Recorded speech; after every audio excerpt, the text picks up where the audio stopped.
नमस्कार, सुदर्शन न्यूज देख रहे हैं आप और मैं आपके साथ आशीष प्रमोद गोस्वामी। नागपुर को जलाने की साजिश रची गई। सवाल यह है कि आखिर किसने इस साजिश को अंजाम दिया। आज का यह विशेष कार्यक्रम दो घटनाओं पर केंद्रित रहेगा, क्योंकि सिलसिलेवार हम आपको एक एक चीज बताएंगे, समझाने की कोशिश करेंगे कि आखिर किस प्रकार से सुनियोजित तरीके से हिंदुओं को चुन चुन कर टारगेट करने की कोशिश की गई।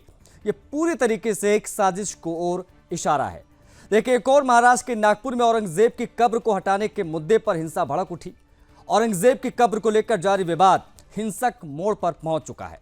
हालात इतने बिगड़ गए कल कि प्रशासन को पूरे इलाके में कर्फ्यू लगाना पड़ा। महाराष्ट्र में जो स्थिति रही वो किसी से अब छिपी नहीं है। सबको पता चल चुका कि आखिर किस प्रकार से एक फर्जी अफवाह फैलाई गई और पूरे नागपुर को हिंसा की आग में झोंकने का प्रयास किया गया। देखिए, सोमवार को नागपुर के हंसपुरी इलाके में दो गुटों के बीच में हिंसक झड़प की खबर आई, लेकिन इस झड़प के पीछे जो वजह सामने आई वो और भी ज्यादा चिंताजनक है। देखिए, अफवाह फैलाई गई कि औरंगजेब की कब्र को हटाने के लिए किए जा रहे आंदोलन के दौरान किसी दक्षिणपंथी संगठन ने धर्म ग्रंथ को जला दिया। इस झूठी अफवाह ने आग में घी डालने का काम किया, क्योंकि कहा गया कि कुरान जला देगी। उसके बाद में हालात बेकाबू होने लगे। देखते ही देखते हिंसक जिहादियों की भीड़ ने पुलिस पर पथराव करना शुरू कर दिया और यहीं से चीजें जो है वो बिगड़ने लगी। इसमें 6 आम नागरिक और 3 पुलिसकर्मी घायल हो गए। जिहादियों की हिंसा की आग सिर्फ और सिर्फ पुलिस तक सीमित नहीं रही। रात 10:30 से 11 बजे के बीच हंसपुरी इलाके में दूसरी झड़प हुई, जहां अनियंत्रित जिहादियों की भीड़ ने कई वाहनों को आग के हवाले कर दिया और हिंदू घरों तथा एक क्लिनिक में जाकर तोड़फोड़ की। शोरूम पर भी पत्थरबाजी हुई। वो तस्वीरें भी हम आपको इन सब के बीच में लगातार दिखा रहे हैं। बता आपको ये दें कि लगातार जो है ये मामला तूल पकड़ता गया, क्योंकि ये मामला सिर्फ वाहन और घरों तक सीमित नहीं था। नहीं, ये हमला हिंदू समाज और उसकी आस्था पर सीधा और एक करारा प्रहार था।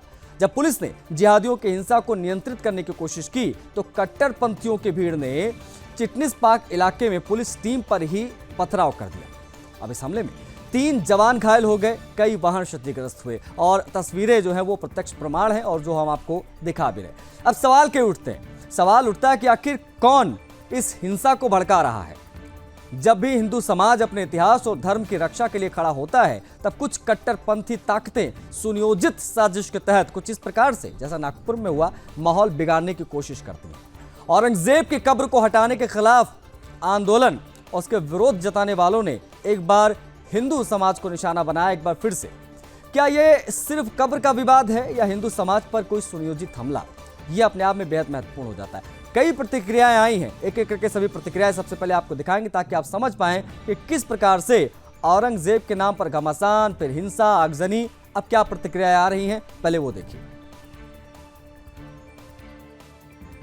चाहिए और सरकार पूरी तरह से स्थिति को काबू करने की कोशिश कर रही है, लेकिन एक तो बात तथ्य है ना कि औरंगजेब का महिमा मंडन नहीं किया जा सकता। औरंगजेब हमलावर था। मुगल यहाँ पर हिंदुस्तान को लूटने के लिए आए थे और उन्होंने बहुत कत्लेआम किया है। तो उनका, उसकी जात धर्म कुछ भी रही हो, लेकिन वो हमलावर था, आक्रांता था, उसको महिमा मंडन नहीं किया जा सकता। अब कोई बालक छोटा है, उसके घर पर कोई बदमाश आकर कब्जा करके अपनी नेम प्लेट लगा देता है, वो बालक सहम के रह जाता है। लेकिन जब वो बड़ा हो जाता है तो उसको उससे खाली कराने का अधिकार है।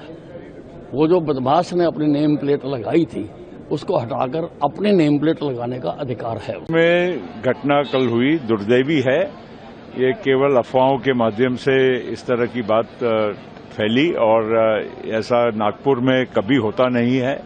बहुत शांति प्रिय शहर है। सभी समुदाय के लोग एक दूसरे के साथ बहुत प्रेम भाव से रहते हैं और ऐसा कोई घटना इतनी बड़ी नहीं हुई है कि जिससे कोई विपक्ष को इतना ज्यादा शोर मचाना चाहिए, बल्कि उनका काम है कि लोगों को शांति बनाए रखने के लिए अपील करके साथ देना चाहिए सरकार का। मैं मुख्यमंत्री नहीं हूं, ना ही मैं गृह मंत्री हूं, तो मुख्यमंत्री जो है, मुख्यमंत्री जी को पूछो किसका हाथ है, क्योंकि आरएसएस का मुख्यालय वहां है। अब इनके कार्यकाल में वहाँ डबल इंजन सरकार है ना, महाराष्ट्र में और केंद्र में, तो डबल इंजन सरकार की असफलता है और अगर ये सरकार असफल है तो इन्होंने इस्तीफा देना चाहिए। अध्यक्ष महोदय, दिनांक 17 मार्च 2025 रोजी नागपूर शहरात घडलेल्या घटनेच्या अनुषंगाने या ठिकाणी मी सभागृहात निवेदन करतोय। काल दिनांक 17 मार्च 2025 रोजी सकाळी 11:30 वाजता नागपुरातील महाल परिसरात विश्व हिंदू परिषद व बजरंग दलाच्या कार्यकर्त्यांनी औरंगजेबाची कबर हटाव असे नारे देत आंदोलन केले। यानंतर सायंकाळी एक अफवा अशी पसरवली गेली की सकाळच्या आंदोलनात जी प्रतिकात्मक कबर जाळली त्याच्या कापडावर धार्मिक मजकूर होता। अत्तरोळमधील नमाज आटोपून 200 ते 250 चा जमाव हा त्या ठिकाणी तयार झाला आणि नारे देऊ लागला।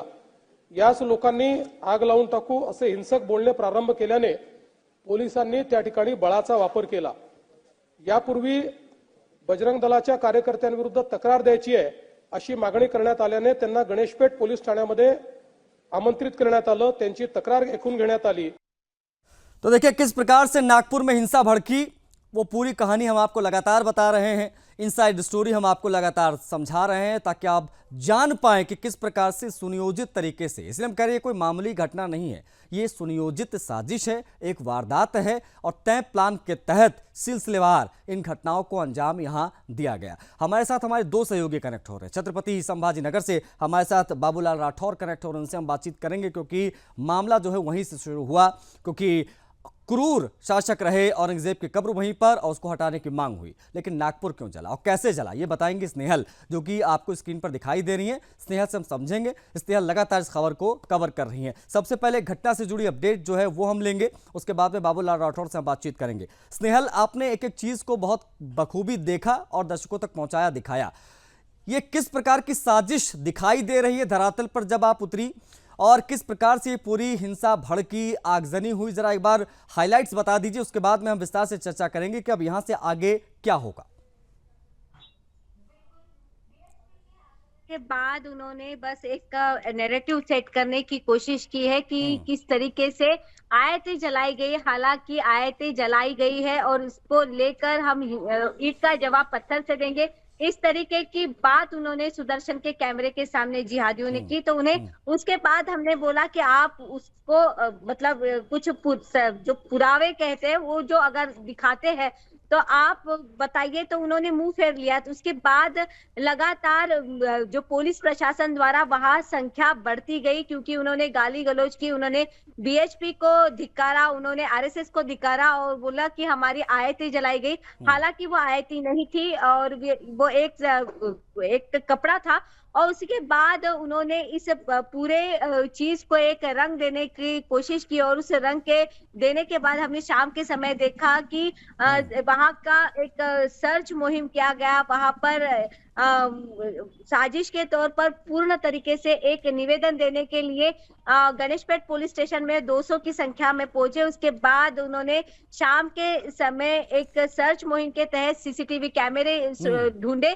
उसके बाद जब 7 बजे हिंसा करने के लिए उन्होंने शुरू की, तो उसके पहले 700 से 800 लोग जो है वो डायरेक्ट रास्ते से आए। उन्होंने पहले पुलिस को निशाना बनाया, पुलिस पर पत्थरबाजी की। इसमें एक चीज ये भी स्नेहल की, ये एक दर्शकों को जरा ये भी समझा दीजिए, क्योंकि हिंदुओं की तरफ से कोई पत्थरबाजी हुई नहीं, कोई तलवारें निकली नहीं।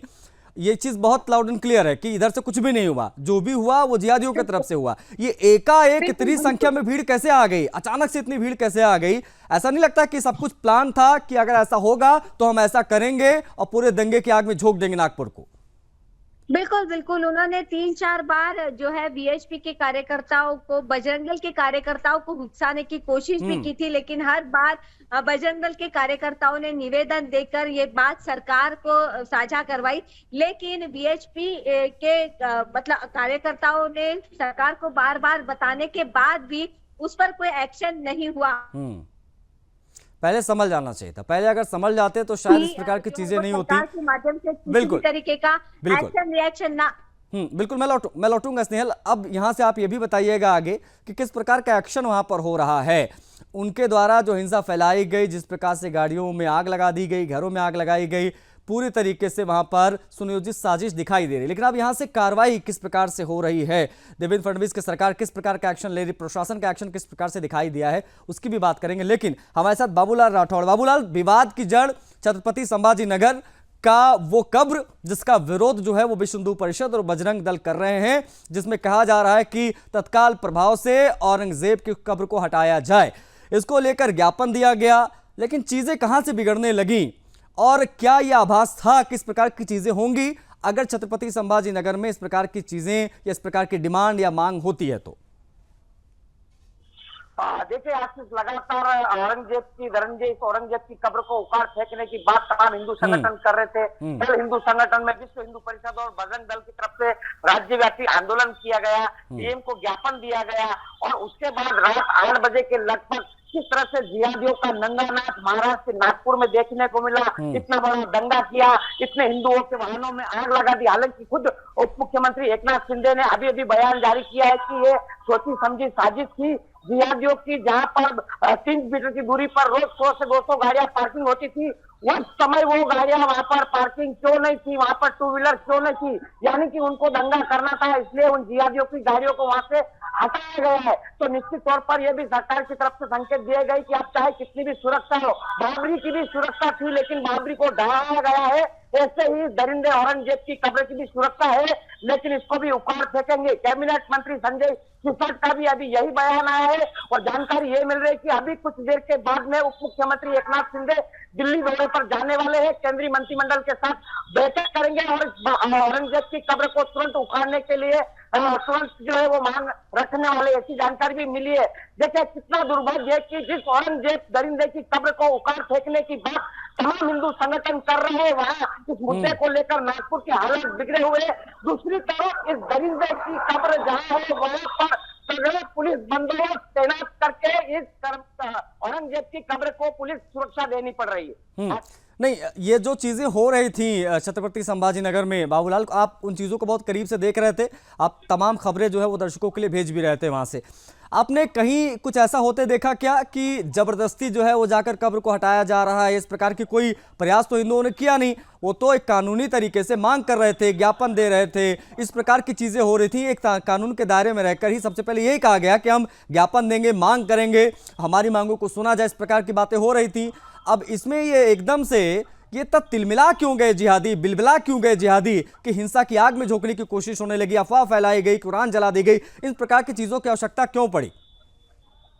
देखिए, निश्चित तौर पर आपने अच्छा सवाल पूछा है कि जिस तरह से विश्व हिंदू परिषद और बजरंग दल ने भी कल डीएम को ज्ञापन दिया तो उन्होंने सिर्फ मांग रखी थी और ये ज्ञापन दिया था खाली। अगली योजना उनकी थी कि हम अगर डीएम के निवेदन देने के बाद भी अगर सरकार ने नियम कानून में रहकर इस कब्र को नहीं हटाया तो फिर आगे की रणनीति पे वो जाने वाले थे। लेकिन इसी बीच ये जिहादियों का नंगा नाच देखने को मिला। एक तरफ इनके मोहल्ला मौलवी कहते हैं कि हम रमजान महीना है, रमजान महीने के लिए हम ऐसी हरकतें नहीं करते हैं। दूसरी तरफ इनकी नीयत कल सामने नजर आई है, किस तरह से हिंदुओं को टारगेट किया गया, पुलिस के वरिष्ठ अधिकारी को कुल्हाड़ी से हमला किया गया है। हालांकि खुद मुख्यमंत्री देवेंद्र फडणवीस ने अभी उस अधिकारी से वीडियो कॉल पर बातचीत भी की है और उनको भरोसा दिलाया कि आप जल्द ठीक हो जाएंगे, फिर से सेवा में लग जाएंगे, इस तरह का आश्वासन भी दिया। लेकिन चुन चुन के उन्होंने हिंदुओं को टारगेट किया, हिंदुओं के उन वाहनों को टारगेट किया जिन पर हिंदू देवी देवताओं के चिन्ह लगे हुए थे, यानी कि पूरी प्लान के साथ किया गया है।